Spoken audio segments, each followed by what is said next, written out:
Hey pickers, welcome back.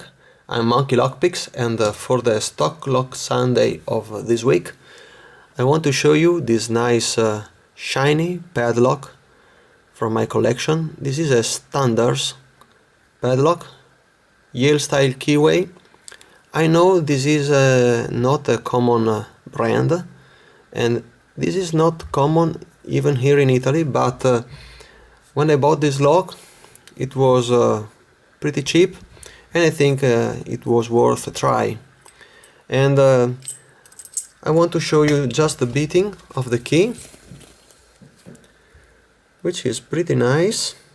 Some high-low cuts here and there, and as you can see, this one has no spring tension on the core, and when you open it you can see from the shackle it has ball bearings from both sides, so it's not shimmable, as you can see.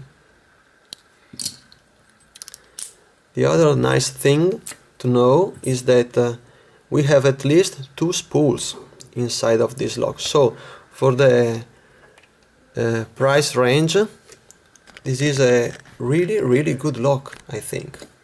So let's see if I can pick it for you. Bottom of the key with tension wrench and medium hook. Oops. Okay, let's start with pin number 1 here on the front.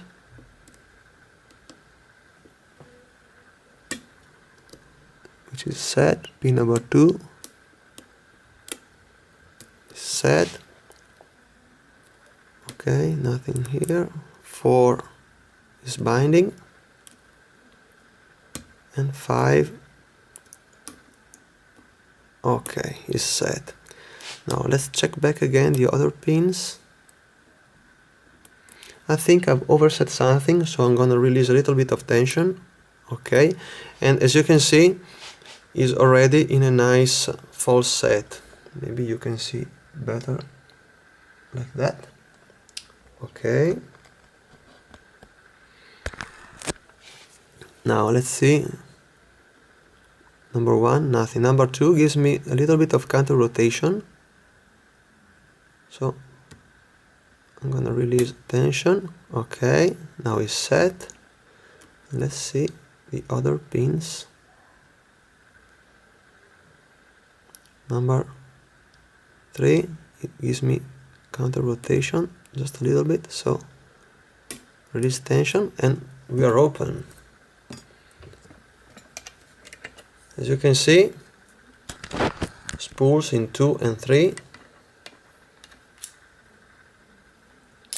Okay, now let's close the lock again. Okay guys, thanks for watching. Hope you are going to have a great weekend, and as always, have a nice picking. Bye my friends.